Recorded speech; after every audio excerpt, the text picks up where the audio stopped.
Let's go.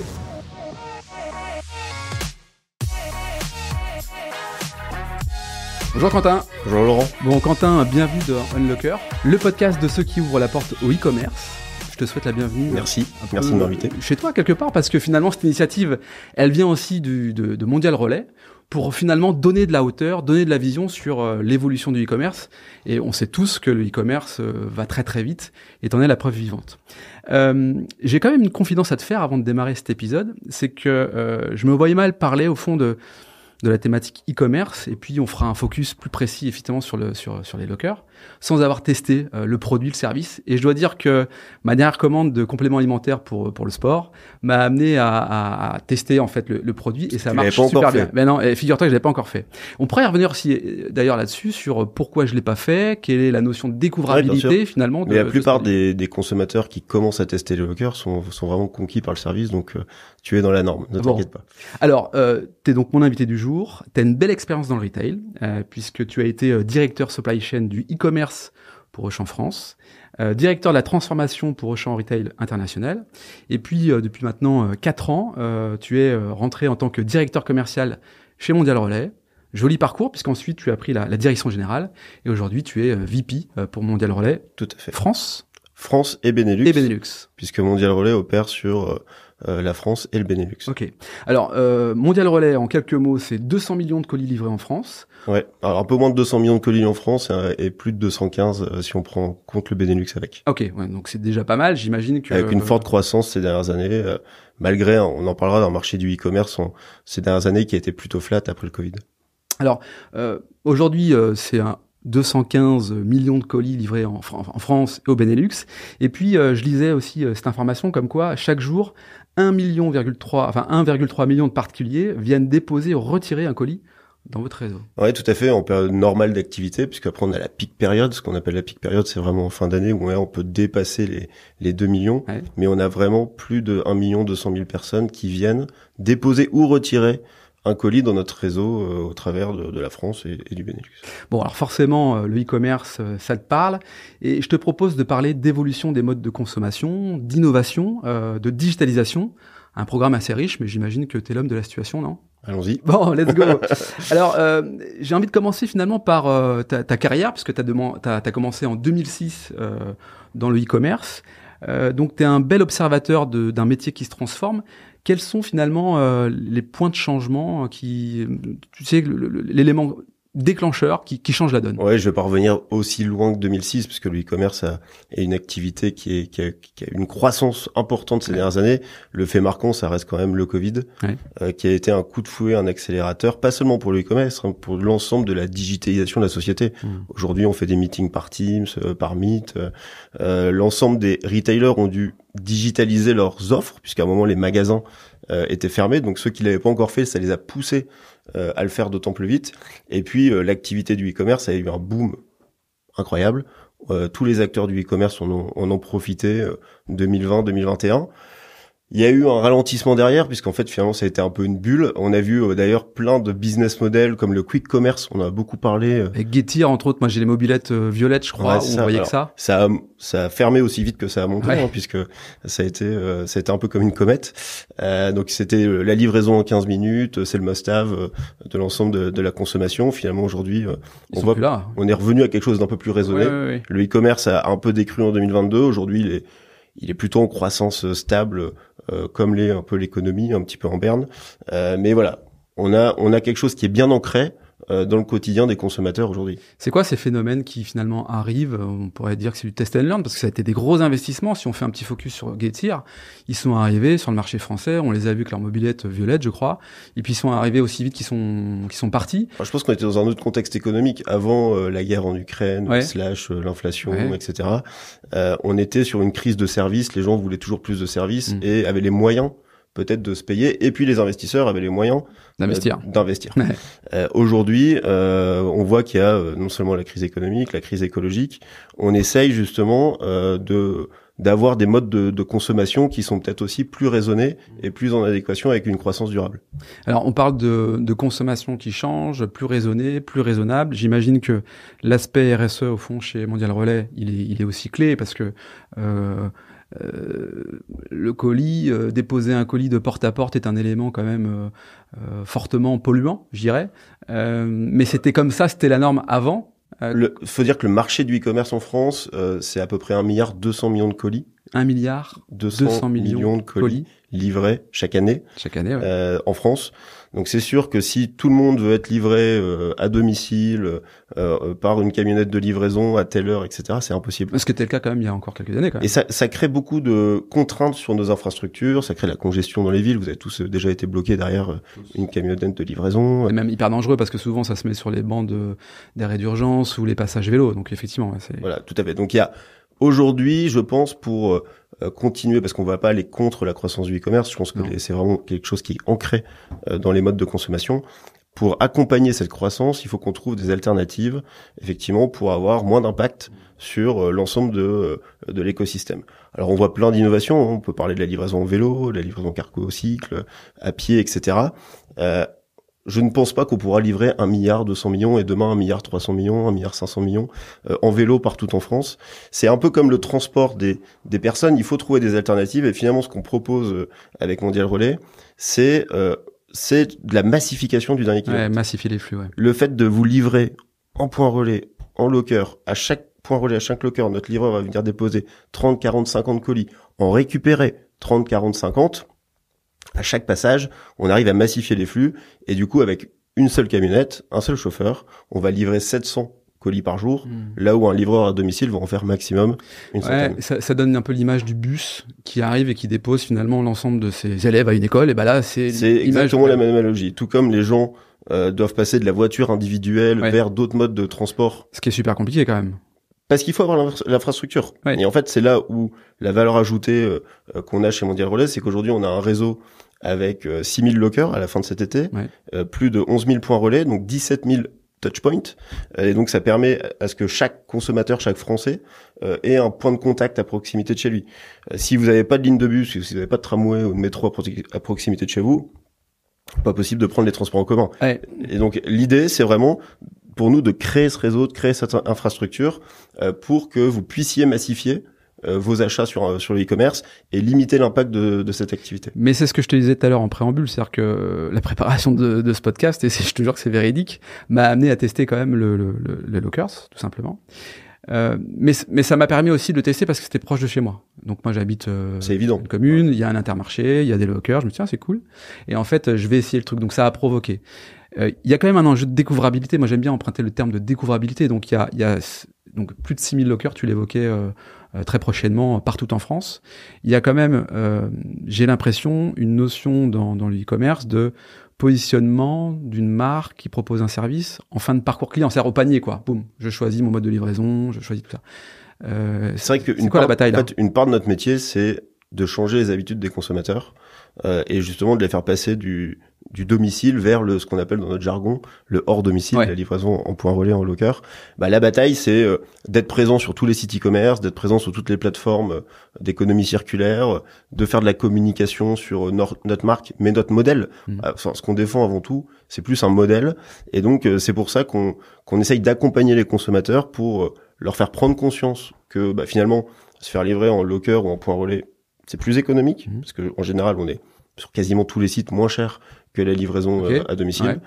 C'est plus écologique, parce que je t'ai expliqué cette massification des flux qu'on peut faire sur le dernier kilomètre. Et en plus, c'est pratique, parce que, encore une fois, il y a plein de personnes qui ont ce qu'on appelle des échecs de livraison, qui sont pas là quand le livreur... Ça, c'est l'horreur. Hein. Voilà.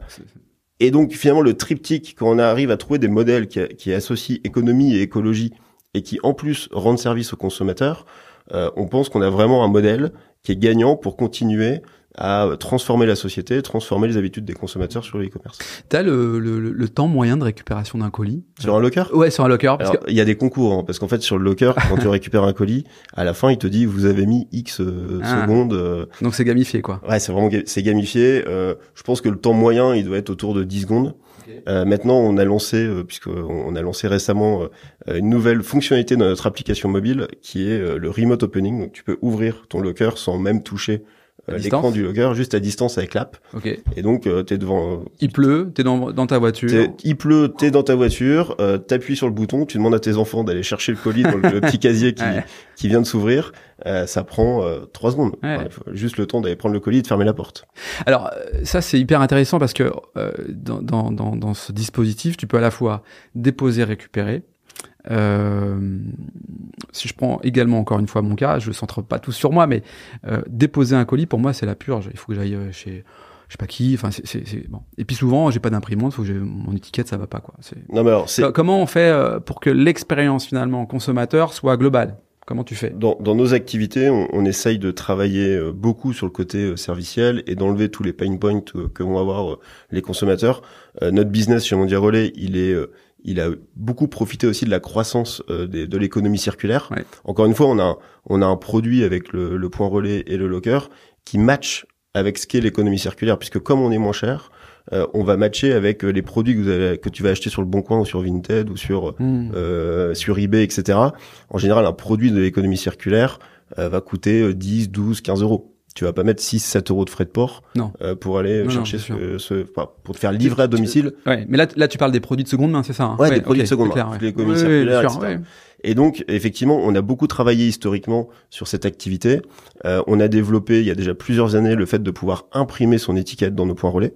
Donc, tu peux arriver dans un point relais et en montrant ton étiquette Mondial Relais, ton QR code, partenaire à l'imprimante. Il a une imprimante et du coup ça permet d'imprimer une étiquette quali, parce qu'il faut pas oublier que aujourd'hui il y a beaucoup de particuliers qui ont alors soit pas d'imprimante, soit des imprimantes qui datent un peu, qui bavent un peu, ou alors qui ont pas le scotch adéquat pour bien mettre l'étiquette sur le colis et qui derrière génèrent quelques problèmes sur notre activité de livraison. Donc première innovation, ce qu'on appelle le print in store.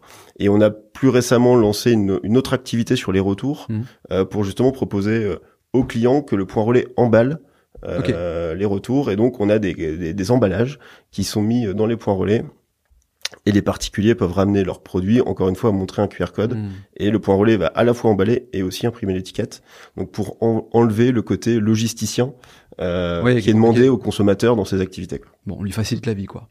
C'est le but du jeu. Petite question, tu parlais tout à l'heure de Vinted, d'Amazon, donc des éléments qu'on pourrait penser comme des concurrents. Comment on voit bien que le marché se développe de plus en plus. C'est quoi le positionnement de Mondial Relais, dont au départ c'était pas le métier d'ailleurs. Le métier de Mondial Relais c'était pas celui-ci. Alors à la base, Mondial Relais c'est l'expert du point relais. Point relais, oui. Ouais, l'entreprise existe depuis plus de 25 ans. Historiquement, si je remonte, c'était le service de livraison des 3 Suisses, donc de la vente à distance.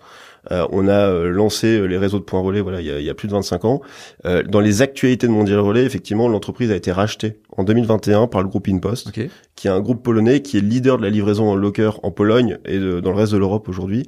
On a du coup utilisé le savoir-faire d'InPost en matière de locker, mais aussi en matière de digital, pour venir booster finalement ce qu'était le business de Mondial Relais avant 2021. Et grâce à InPost aujourd'hui, bah voilà, on a déployé ce réseau de locker qu'on exploite et qu'on livre et qu'on va continuer à développer dans le futur. Moi qui aime bien le vélo, InPost, ils ont pas une équipe sur le Tour de France? Non, c'est Mondial Relais. C'est Mondial Relais. Alors InPost, au lancement du Tour de France, comme le départ était en Italie, on a mis la marque InPost sur. Mais c'est Mondial Relais. Mondial Relais est devenu sponsor, voilà, du Tour de France pour la première fois cette année. Et donc c'était pour nous une belle occasion de faire découvrir la marque à encore plus de monde. Oui, c'est ça, parce que c'est ce qu'on évoquait tout à l'heure sur la notion de découvrabilité de la marque, pour faire de cette marque un service indispensable en fait au e-commerce. C'est quoi la stratégie finalement de la marque pour rentrer dans les foyers français? Bah, il y a à la fois de la consommation vers le consommateur final, hein. Le Tour de France forcément nourrit cette notoriété. Ouais. Aujourd'hui, il y a 86% des Français qui connaissent l'entreprise. C'est énorme. Donc on a un taux de notoriété qui est très très haut. Et après, le challenge pour nous, c'est d'aller être actif sur tous les sites e-commerce. Aujourd'hui, il y a plus de 50 000 e-commerçants qui proposent les solutions de Mondial Relais dans le check-out, hein, cette fameuse page où on vous demande la dernière, la plus importante, avant le paiement. C'est l'avant le paiement où on demande quelle solution de livraison vous voulez choisir.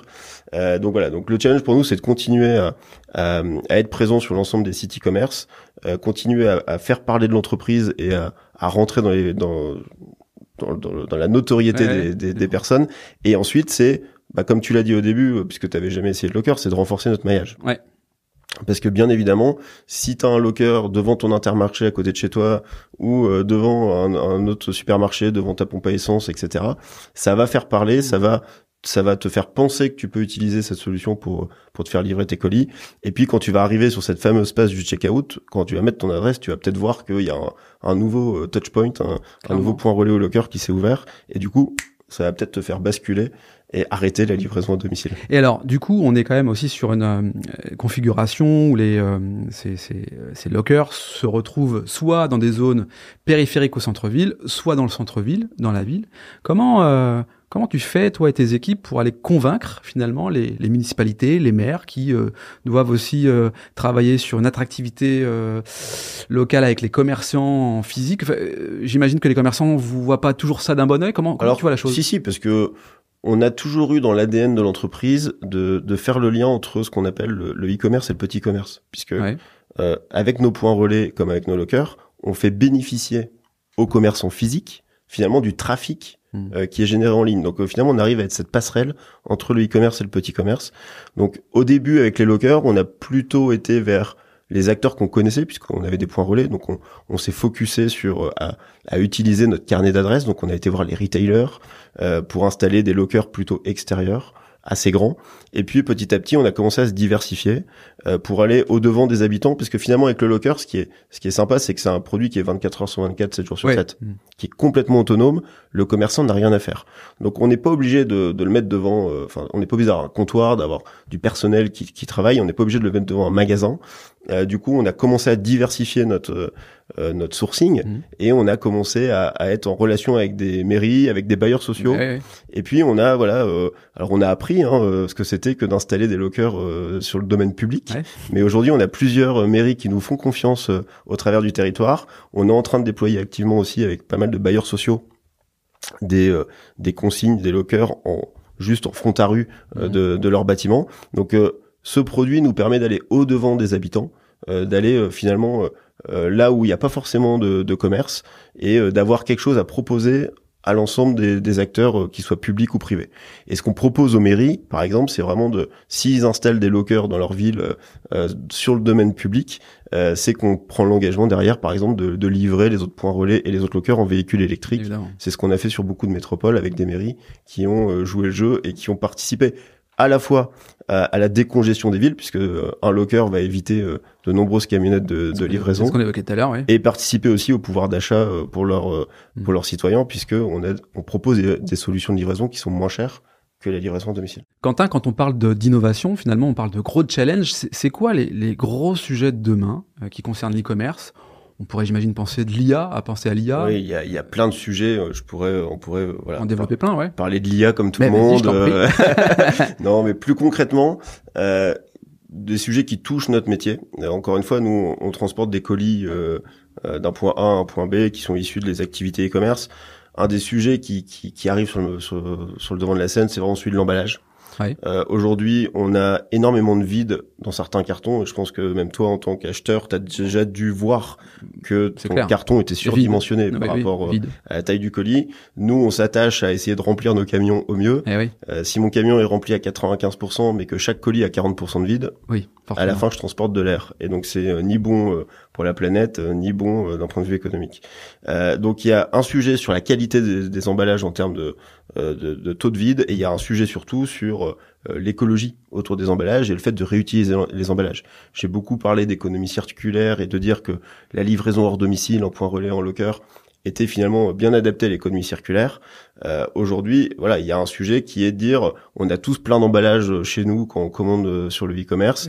Demain, les emballages réutilisables, les emballages bien adaptés à la taille des produits, etc. Je pense que ça va être un sujet sur lequel il faut qu'on compte, puisque sinon on n'arrivera pas à réduire l'impact de cette activité. Oui, tu veux dire que on peut pas forcément compter sur le consommateur pour faire son emballage qui va bien, mais compter peut-être sur des partenaires connexes, annexes, qui vont proposer un service pour réduire finalement cette quantité d'air inutile au transport. Alors il y a des startups qui se montent, il y a plein d'initiatives qui se mettent à droite à gauche. Il y a un sujet technologique pour essayer d'adapter parfois la taille des cartons exactement au produit, mais il y a que des grandes entreprises qui peuvent se payer ce genre d'outils. Donc effectivement, il faut qu'on arrive à se mettre tous autour de la table, entre e-commerçants, logisticiens, transporteurs, pour fournir aux consommateurs des solutions. Je pense que le consommateur peut pas inventer malheureusement lui-même des solutions industrielles pour régler ce sujet-là, mais c'est un sujet qui est devant nous. Il y a les JO 2024, il y a un élément qui est-ce que ça sera de la promesse ou quelque chose de factuel? On va avoir en fait une notion d'innovation dans le transport avec tu sais les taxis hélicoptères là. Ouais. Ça se fera pas, on sait rien. Est-ce que demain, justement, dans les innovations, on pourra avoir dans son jardin le colis qui descend, par exemple? On voit effectivement, il y a beaucoup d'innovations autour des drones. Ouais. Ça se fait, ça se développe un peu aux États-Unis. Il y a des tests qui sont faits aussi en France. Encore une fois, c'est pas le modèle que nous on prend chez Mondial Relais, puisqu'on est plutôt dans la massification. Nous, en fait, vous nous voyez au travers des points relais, au travers des lockers, mais notre métier, notre singularité, c'est vraiment de massifier les flux au maximum. On est vraiment, comme tu l'as dit tout à l'heure, l'équivalent du bus, du transport en commun pour les colis. On veut garder cet ADN, on veut garder cette singularité et pas se diversifier à aller faire du drone ou je sais pas quoi. On dit souvent qu'une entreprise qui innove pas, je rêvais, est une entreprise qui est destinée à s'éteindre tranquillement. Est-ce que l'innovation au sein de Mondial Relais, c'est le cœur du réacteur, ou là, tu estimes que vous êtes arrivé Non, on continue d'innover. Je t'ai parlé de l'application mobile qui permet d'ouvrir les lockers à distance. Ouais. Je t'ai parlé du print in store, du fait de pouvoir emballer ces produits dans nos points relais également. Les lockers sont une source d'innovation aussi, puisque voilà, on a un réseau aujourd'hui de 6000 lockers et on continue d'innover sur la technologie. Ouais. On commence là à déployer depuis plusieurs mois maintenant des lockers solaires sur batterie, donc qui nous permettent justement de limiter la consommation électrique de ces lockers, mais aussi de minimiser l'impact pour des travaux d'installation. Et on est encore en train de continuer à innover sur des lockers indoor intérieurs qui s'adaptent aux petits commerçants pour essayer de maximiser l'espace à l'intérieur de leur boutique. Donc on a encore beaucoup de sources d'innovation, que ce soit sur les aspects digitaux, que ce soit sur l'aspect technologique de nos solutions. Et dans l'innovation écologique, on a aussi cette prise en compte. Alors tu l'évoquais tout à l'heure, effectivement, on massifie les flux, donc déjà c'est un bel effort en tout cas de ce point de vue-là. Mais est-ce qu'il y a d'autres innovations d'un point de vue écologique? Alors, on continue de verdir notre flotte du dernier kilomètre, puisque on investit chaque année dans des nouvelles camionnettes. Il a fallu pour ça créer l'infrastructure de recharge de ces véhicules électriques. Et au travers de l'ensemble des actions qu'on a avec le dernier kilomètre, c'est des sujets sur lesquels on accélère depuis plusieurs années. Bon, très bien, on a fait un tour complet, j'ai l'impression, de ce métier, finalement, de dépôt, de livraison des colis. Quentin, si on est, je sais pas, une collectivité, une entreprise, on a envie d'entrer en contact avec toi pour en savoir plus, comment on fait? Sur le site mondialrelais.fr, tout simplement. Oui, ou sur ton LinkedIn. En fonction des, ou sur mon LinkedIn, avec plaisir, mais en fonction, effectivement, de la catégorie, on peut sur le site orienter vers e-commerçant ou pour devenir partenaire point relais ou locker. Bon, très bien. Merci Quentin, merci d'avoir participé au podcast Unlockers. Quant à nous, on se retrouve d'ici 15 jours pour un nouvel épisode. Et puis on rentrera dans le détail aussi de d'autres enseignes qui font bouger le e-commerce. Je vous donne rendez-vous dans 15 jours. À très bientôt. Merci Laurent.